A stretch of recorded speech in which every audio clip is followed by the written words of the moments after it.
Qida Təhlükəsizliyi Agentliyinin sədri Qoşqar Təhməzli ilə Latviya Respublikasının Kənd Təsərrüfatı naziri Armands Krauze arasında görüş keçirilib. Görüşdə gələcək əməkdaşlıq imkanlarına, o cümlədən birgə layihələrin həyata keçirilməsinə dair müzakirələr aparılıb. Qoşqar Təhməzli ölkəmizdə qida təhlükəsizliyinin təmin edilməsi istiqamətində görülən işlər barədə ətraflı məlumat verib. Qeyd edib ki, ölkəmizdə bitki və heyvan sağlamlığının beynəlxalq standartlara uyğunlaşdırılması istiqamətində əsaslı işlər görülür. Bu çərçivədə Azərbaycan Ümumdünya Heyvan Sağlamlığı Təşkilatı tərəfindən təsdiq olunan xırdabuynuzlu heyvanların taunu xəstəliyindən, eyni zamanda yüksək patogenli quş qripi xəstəliyindən azad olma statusu əldə edib. Qida Təhlükəsizliyi Agentliyi tərəfindən hazırlanan yeni bitki sağlamlığı haqqında qanun layihəsi ölkəmizdə bitki sağlamlığının qorunması və təhlükəsizliyinin təmin edilməsi sahəsində atılan mühüm addımlardan biridir. Qoşqar Təhməzli eyni zamanda heyvan sağlamlığı sahəsində mövcud qanunvericiliyi beynəlxalq tələblərə uyğunlaşdırmaq məqsədi ilə heyvan sağlamlığı haqqında qanun layihəsinin hazırlandığını diqqətə çatdırıb. Qeyd olunub ki, son illər iki ölkə arasında kənd təsərrüfatı və qida məhsullarının ticarət dövriyyəsinin artırılması birgə əməkdaşlıq imkanlarını daha da genişləndirib. Latviyanın yüksək riskli məhsul ixrac edən iki qida obyekti AKTA tərəfindən təsdiq olunub. Agentliyin kollegiyasının qərarı ilə Latviyanın qida obyektlərinin təsdiq sisteminin ekvivalenti tanınıb. Ölkəmizdə bitkiçilik məhsullarının Latviyaya ixracı genişləndirilib. Bitki karantini və bitki mühafizəsi sahəsində əməkdaşlıq imkanları daha da artırılıb. Eyni zamanda Qazax rayonunun Gürcüstanla sərhəd buraxılış məntəqəsinə yaxın ərazisində yaradılan Qırmızı Körpü qida təhlükəsizliyi nəzarət məntəqəsində Latviyanın qabaqcıl təcrübəsinin öyrənilməsi barədə razılıq əldə edilib. Latviyanın Kənd Təsərrüfatı naziri Armands Krauze hər iki ölkənin müvafiq qurumları arasında əməkdaşlığı yüksək qiymətləndirib.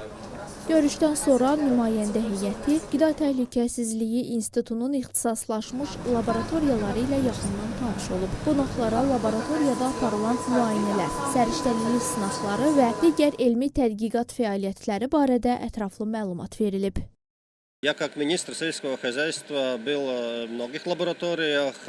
Mən kənd təsərrüfatı naziri kimi bir çox dünya laboratoriyalarında olmuşam. Lakin burada gördüklərim çox yüksək səviyyədə olan müasir laboratoriyalardır. Hansı ki bir sıra dəqiq müayinələr həyata keçirə bilir və bu çox önəmlidir. Bu çox önəmlidir ki, dövlət və agentlik təhlükəsiz qidanı təmin etsin və istehlakçılar həmin qida məhsullarını rahat istehlak edə bilsinlər. Bunu isə müasir laboratoriya olmadan etmək mümkün deyil. Və bugün burada gördüklərimə görə deyə bilərəm ki, Azərbaycan dövləti Azərbaycan Qida Təhlükəsizliyi İnstitutunda olan laboratoriyalara görə dünya səviyyəsindədir. Latviyanın Qida Təhlükəsizliyi, Heyvan Sağlamlığı və Ətraf Mühit İnstitutu ilə agentliyin tabeliyində olan Azərbaycan Qida Təhlükəsizliyi İnstitutu arasında həyata keçirilən sıx əməkdaşlıqdan məmnunluq ifadə olunub.